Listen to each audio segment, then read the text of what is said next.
La série Squid Game est maintenant finie, du moins pour l'instant, et elle nous laisse avec beaucoup de questions sans réponse. Dans cette vidéo, nous allons lister les interrogations les plus importantes qui n'ont pas encore été résolues. Et il est logique que la plupart des questions portent sur In-Ho. C'est d'ailleurs l'un des plus gros reproches faits à la fin de cette saison. Son histoire n'a pas eu de véritable fin. Il y a beaucoup trop de mystères autour de lui, et la dernière saison n'a répondu à aucun d'entre eux.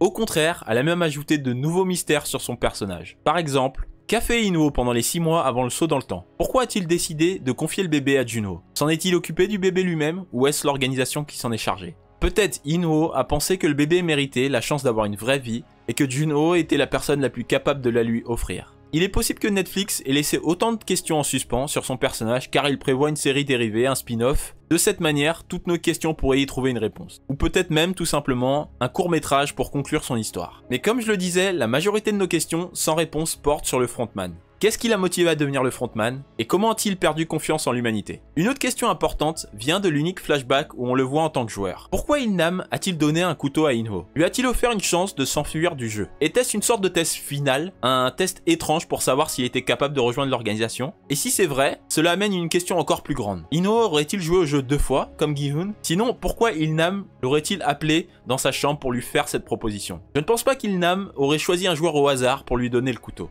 De plus, un VIP a dit que personne n'avait jamais gagné le jeu 2 fois. Cela suggère peut-être qu'il y a eu d'anciens gagnants qui ont rejoué plus tard, mais qui sont morts pendant le deuxième essai. Et le fait qu'In-Ho ait tué les joueurs dans leur sommeil ne serait pas compté comme une victoire, car le jeu final aurait été annulé donc. Voilà pourquoi le VIP aurait dit que personne n'avait gagné 2 fois. L'action d'In-Ho de tuer les autres joueurs dans leur sommeil n'aurait donc pas été comptée comme une victoire officielle. Avoir un peu plus d'informations sur le frontman aurait rendu l'histoire plus cohérente et nous aurait donné la fin nécessaire pour comprendre ses choix, ses décisions. On sait pourquoi Gi-Hun a choisi de croire en l'humanité. Mais il était tout aussi intéressant, important de savoir pourquoi In-Ho, lui, a perdu cette confiance. Sans une explication claire, on ne peut pas totalement saisir la raison de ses actes. Tout ce qu'on a vu, c'est son désir obsessionnel de pousser Gi-Hun à devenir comme lui et à penser comme lui. Enfin, la dernière grande interrogation sur le frontman nous vient de la saison 1. À qui parlait-il au téléphone? Il parlait en anglais, donc son interlocuteur devrait être à l'étranger. In-Ho disait « L'hôte attend l'arrivée des VIP ». Le problème, c'est que l'hôte est Il-Nam. Il était à ce moment même dans l'arène en train de jouer. D'après cette phrase, on comprend aussi qu'In-Ho ne parlait pas à l'un des VIP. L'idée la plus populaire est qu'il était au téléphone avec la personne qui gère le jeu au niveau mondial et qui s'assure que tout se passe bien. Mais cela reste encore un grand mystère sans réponse. On sait que les jeux ont été créés par Il-Nam pour ses clients. Alors qui peut bien être cette personne mystérieuse? Le jeu a-t-il commencé en Corée du Sud avant de s'étendre dans le monde entier? On aurait également aimé avoir plus d'informations sur le fonctionnement de l'organisation. Un peu plus de détails sur les VIP également aurait été une bonne chose. Qui sont-ils? Combien sont-ils? Pourquoi y a-t-il un groupe de VIP dans la saison 1 et un autre dans la saison 3? Comment est décidé qui va regarder les jeux chaque année? Peut-être qu'il prévoit aussi un film sur ce sujet-là. Dans la saison 1 d'ailleurs, à propos des personnages, ils étaient tous lourdement endettés, sans aucun moyen de rembourser. Et dans la saison 2, les choses sont un peu différentes. On a vu des joueurs qui n'avaient pas de dette personnelle, mais qui avaient besoin d'argent, comme Gumja, qui a rejoint le jeu pour payer la dette de son fils, ou le joueur 246 pour payer le traitement de sa fille. Une chose aussi qui a changé dans la saison 1, c'est que dans les dernières saisons, nous avons vu les choses du point de vue d'un garde. Et ça a permis de démentir l'une des plus grandes théories sur le recrutement des gardes. Cette théorie disait que les personnes qui choisissaient l'enveloppe bleue devenaient joueurs, et celles qui prenaient la rouge devenaient gardes. Mais on voit dans la saison 2 que le garde 11 a reçu une carte à appeler si elle voulait revenir, et qu'elle avait été recrutée par le masque noir après s'être enfui de Corée du Nord. Cependant, ça ne répond pas totalement à la question.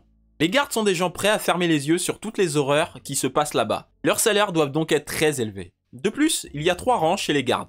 Est-ce qu'ils commencent tous en bas, avec le cercle, et sont promus comme dans une entreprise? Bref, passons à une autre grande question sans réponse. Qu'est-il arrivé au jeu coréen? On sait seulement que les gardes-côtes s'approchaient de l'île. Le frontman a activé le système d'autodestruction, tout le monde a évacué l'île et c'est tout. Les gardes-côtes voient une île exploser et ne font rien. Même si tout est sous terre, il doit forcément y avoir des traces de l'explosion. À quel point cette organisation donc est puissante? Est-ce que la police est impliquée, le gouvernement, ou est-ce seulement une petite partie des autorités? On n'a eu aucune suite après cette explosion. Le fait qu'In-Ho aille en Amérique et soit reconnu par le recruteur américain, signifie-t-il qu'il ne s'occupe plus des jeux coréens et qu'il a une nouvelle mission? Ou a-t-il simplement livré les affaires de Gi-Hun à sa fille par honneur avant d'abandonner les jeux pour de bon? À propos de l'explosion, une question reste.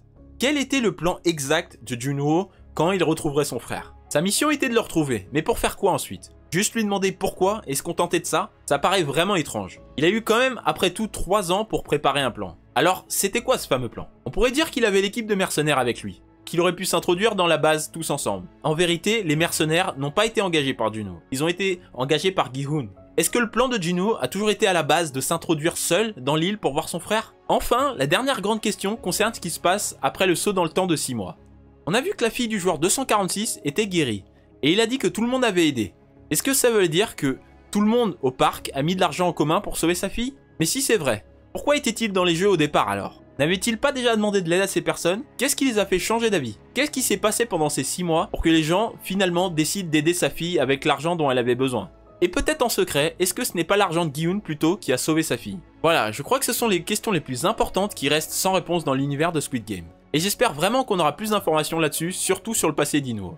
Si ça vous a plu, n'hésitez pas à vous abonner, à liker la vidéo, à évidemment mettre un commentaire si vous êtes d'accord ou pas d'accord avec mes réflexions. On se retrouve pour une prochaine vidéo. Ciao!